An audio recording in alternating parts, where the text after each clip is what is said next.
You call yourself a man? You know you're a lying, low-life, motherfucking gambling degenerate prick. You know that's what you are? Well, hello you degenerate fucks, and welcome to The Degenerate Gambler. It is Wednesday the 11th of October. I'm just back with another episode. This week, a positive episode because I managed to get a couple of bets up, so I'm happy. Started October off pretty well, so yeah, let's just hope that continues. So, as usual, I'll go over the bets from last week, give you some stats on the games, and I'll give you what I've done this week. With it being the international break, I've only picked one bet. So I may do some other bets in the Euro qualifying, maybe some bet builders, I don't know, but there's a lot of games. Obviously postponed League One, there's only like 3 games. Even there's no National League because it's FA Cup qualification.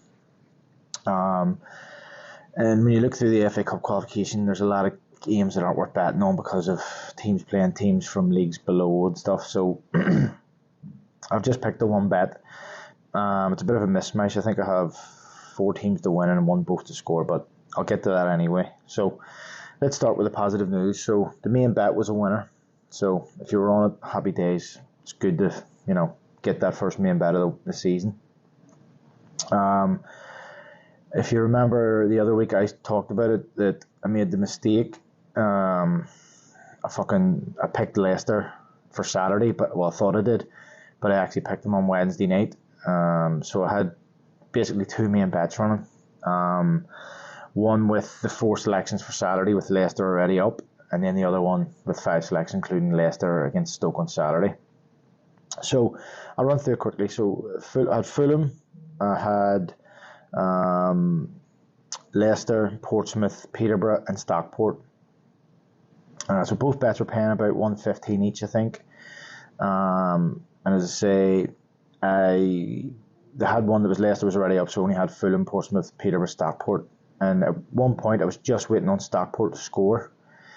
And I sort of said, look, if Stockport score here, I'll cash at least one of these out and let the other one run or whatever. But then Fulham conceded.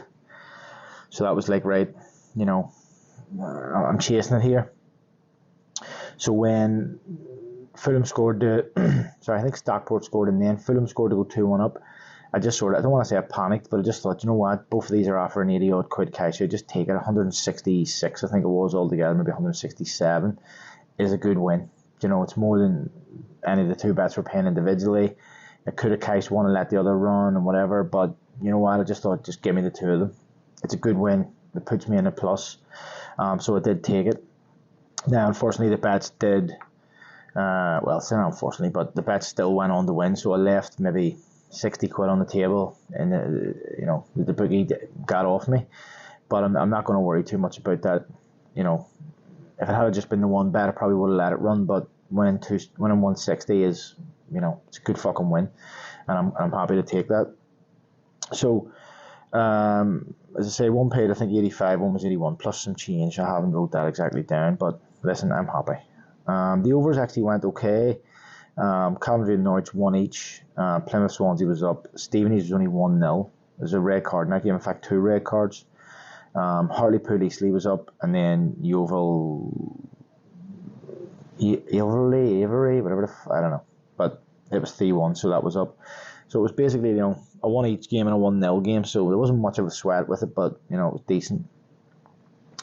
Saturday evening bet, I went for both to score. I did fancy them all, but only 2 were up, so Palace was a draw, it was 0 each. Dorking was up, Hamilton was 0 each, AC Milan, I think they won 2-0, and Nuremberg, it was up 2, so, no real sweat there, to be honest with you, with 0-0s. But I did, and I'll talk about this a bit in a minute. Obviously, I had Forest, and I've done this bet, I think, on Friday. I just picked 3 random draws, and one of them was the Forest game. So I'll get that in a minute, because that was another winner. Sunday, so the early bet, I had A-Bar over 1.5 was up. I had Marseille both to score, wasn't Marseille won that game. I had 20 to win, FC 20, they did. Villarreal were beat, and I had Rangers and both teams to score, they won 3-0. The later bet I was disappointed with because I had Liverpool who were winning 2-1. West Ham both to score was up. Leverkusen to win plus over 1 goal, that was up. And Malmo to win. It was nil each. And at the time, there was 2 up. And it was Liverpool were 2-1 up. And Malmo was nil each. Now, Liverpool conceded, and then Malmo conceded and got beat 1-0. So that was pretty much a bit easy. And then the bet I did that night was it was only going to win, I think, 60 quid. It wasn't even a big bet, but there wasn't a lot of fancied. But it just shows even when you pick short prices, it doesn't always work out. So at Barca, they drew 2 each. Roma won. They really fancied Roma. Napoli, both the score was beat. And Frankfurt over 2.5 was 1 each. And Cluj beat as well. So, I had 2 out of 5 and they were all short prices. So, obviously, Sunday wasn't great. Except for the draw. So, as I said, I had Forest to draw. They did. I had West Ham, Newcastle to draw. They did. And then I had Arsenal, Man City to draw. And because so I did it in 3 £1, 2 £1 free bets, and then a pound I had lying in the Ladbrokes account from free spins. Basically, because 2 of the bets were free bets, the cash out wasn't great, but even from the other one, it wasn't that much better. But as it got into sort of 78 minutes, I was like looking and going, will I take this? It's money that I wasn't expecting. It's it's free bets. Any money I get back from that's a good win. So I sort of said to myself, I'll leave it in for a few minutes, because usually the way cash out works is there's certain markers, and it's the same for in-play betting. Once it passes like the 75th minute, it changes it. Your cash out look up or down depending on the score, and then again once it gets to about 80 minutes, then the probability of a team scoring or whatever goes down. So once it got into 80 minutes, the cash out bumped up a decent bit. And then I worked out, adding the 3 sums together, that it was like 72 quid, 70 something like that quid. And I was like, you know what, I'll take it. So I went in, I cashed out all 3. By that time, it was like 82, 83 minutes. And then I did think, watching the game, I actually thought City were going to sneak it. But they didn't. It ended up being Arsenal snuck it with a deflected goal. But again, I took the cash out 70 odd quid. Again, that was paying 113 or something. So I'm thinking to myself, I've left 60 quid with a bookmaker yesterday by cashing out. If I cash this out and it wins, that's another 40, 50 quid I'm leaving. That's 100 quid for the weekend that I could have had in my pocket. But as luck would have it, I finally got some luck. Arsenal did score, and I wouldn't have got nothing. So it swings and roundabouts. One day you cash out and the bet wins, one day you cash out and the bet doesn't win. So yeah, I'm not going to complain. When you add that together, it was 238 quid or something I won over the weekend. So listen, no complaints from me. I did do a couple of bet builders that were unlucky in that. I did in the City game that was unlucky, and the Liverpool game. In the Liverpool game, I had the player to get booked. He was up, had 9 corners was up, had Salah to score, assist was up, and the only thing that beat me was 1.5 offsides. It was showing no offsides, but I think there was one right at the end where the referee blew up for an offside, but neither here nor there. It wasn't a winner. So all in all, a pretty good weekend with £238 in winnings. So we'll get to some stats, and you know what? The stats weren't great for winners, so I did pretty well to get a bet up. So I'll go through these. So it was 10 games Premier League and 12 for every other league right down to National League South. So Premier League, 5 favourites, 4 draws, 1 outsider. In the Championship, 4 favourites, 5 draws and 3 outsiders. In the League One was 7 favourites, 2 draws, 3 outsiders. League 2, 7 favourites, 3 draws, 2 outsiders. National League, 5 favourites, 3 draws, 4 outsiders. National League North, 6 favourites, 3 draws, 3 outsiders. And the National League South, only 2 favourites, 6 draws and 4 outsiders. So in total, that was 36 favourites, 26 draws and 20 outsiders, which is quite big. And in total, that was only 43% of favourites won. So, low. Less than 50 is bad. 50 to 60 is where you want it. For overs on both the scores, so Premier League, 6 over, 4 nat, and 6 both to score, 4 nat. Championship, 6 and 6, and then 7 and 5, so 7 both to score, 5 nat. In League 1, again, 6 and 6 over, 6 nat. 7 both to score, 5 nat. In League 2, it was 7 over, 5 nat, and 7 yes for both to score and 5 not. In the National League, it was 5 overs, 7 not, and 5 yes, 7 no for both to score. National League North, 7 overs, 5 not, and 6 yes, 6 no for both to score.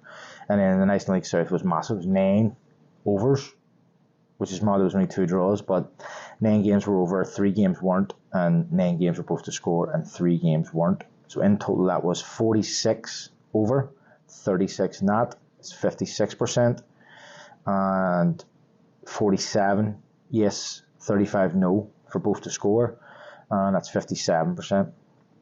So the overs in the both to score was looking good. So, there may have been a few out there got those bets up. You look at some of those leagues like National League South 9, National League North 7, League 2 7. That's more than 50% of those leagues. And then even the Premier League, Championship, League 1 6. Basically, well, the Premier League's over half because there's only 10 games. But 6 and 6, you're taking a 50% shot. So that was pretty good. Looking at this week, so like I said, look, I've only picked the one bet, and even I'll quickly look. I'll see next midweek, there's basically nothing on. Tuesday night, there's one EFL trophy game and 7 Euro qualifying games, and then nothing really Wednesday or Thursday. So it's a quiet week again. But looking at the bet this week, so I'll run through it, and then I'll come back for some reasons on and whatnot. So Bromley at home to Wheelstone, they're 4-5, that's 1.8. Barnet away to Avery again, that team that Yeovil beat, 4-9, that's 1.44. Swindon at home to Newport, 7-10, that's 1.7. Blackpool and Stevenage both to score, that's 4-5, 1.8. Hamilton away to East Kilbride, 2-5, that's 1.4. In total, I think it was about 9-1. I forgot to write that down, but it's about just over 9-1. So it pays, may even be nearly 10-1. So it pays about £110, I think, which is decent. Listen, we're working with a very small number of games. So right, let's get into the reasons. So say Bromley, that's an FA Cup qualifying game. Both of these sides are National League sides, and so it's a bit not easier, but you can sort of look at the league table and form and stuff for that one because they're both playing the same league. And to be fair, none of them are in great form. The only thing that's swaying me here is Bromley have won their last 5 at home, and Wheelstone have lost their last 5 away. So that's my thinking there. Next, Barnet. So again, that is a FA Cup qualification game. My only thinking here is they're both in pretty decent form. But Barnet have won their last 4 games altogether. Everly have a couple of draws and a defeat and a win in there. Decent home form. Undefeated in 5, 2 draws, 3 wins. But obviously Barnet are a National League side, and so they're a league above. So that would be my thinking there. Swindon at home to Newport. Now both sides not in great form in this one. Swindon started the season pretty well, but they seem to have fell away the last few weeks. So currently, this is a League 1 game, by the way. A League 2 game. So I can look at the table. So Swindon are 9th, 19 points. Newport 19th with 14 points. But form, Swindon, that's home form. Let me look at this up. In form, Swindon have only got 7 points in the last 5 games. Newport only 4 points, so worse. But home form, Swindon is pretty decent. They are second in the league for home form, 13 points out of 5 games. And Newport only 3 points away from home. So I'm just sort of looking at home versus away there. Excuse me. Next, Blackpool Stevenage, which is a both to score game. In the table, again, this is another league game. Stevenage 5th, Blackpool 10th. In 11 games, Blackpool have scored 12, conceded 12. Stevenage have scored 18, conceded 12. In the recent form, Stevenage 8 scored, 7 conceded. Blackpool 8 scored, 8 conceded. So, it seems to be scoring and conceding most games. When you look at the actual results, so Blackpool's lost the results 5-2, 2-2, 3-1. So 3 in a row there, but both teams scored. Stevenage have a couple of 1-0s, a 1-0 win and 1-0 defeat. But then the two out before that, are both to score. Away from home, Stevenage have 3 of their last 5 that both teams scored, and Blackpool have 4 of the last 5, both teams scored. So that's kind of my thinking there. And then lastly, Hamilton East Kilbride. Similar to the other cup games, Hamilton are a league or 2 above. So the East Kilbride are in the Scottish Lowlands League. They're in good form, 4 wins out of the last 5. But Hamilton also the same, 4 wins out of the last 5. They've won 5 in a row at home. East Kilbride, Hamilton undefeated, 3 wins, 2 draws away from home. But again, I'm just thinking Hamilton are a big club at that level, and they're playing a team from a couple of levels below. So again, it's more the big team versus wee team that I'm sort of thinking of. So yeah, look, that's basically it. That pays about 10 or 11 to 1. So a decent bet for what is a shit week. And as I say, there's not much midweek.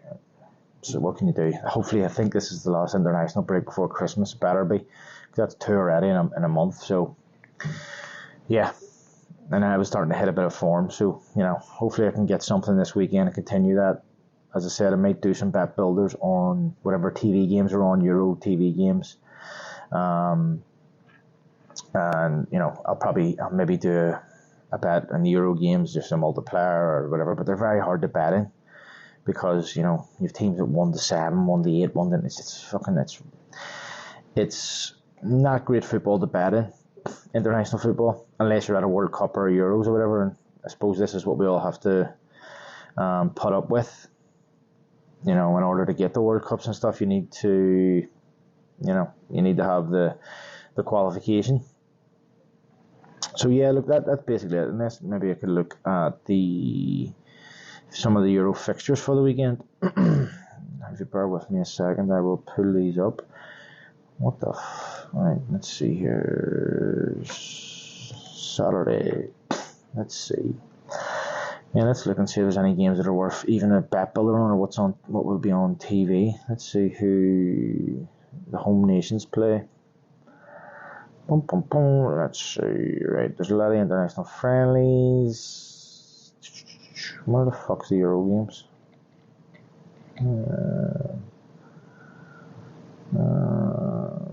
Right, I can't find them. Is that all friendlies? World Club friendly, right? Well, I don't want the World Cup friendlies, I want the fucking Euros. Let's see if I can find them.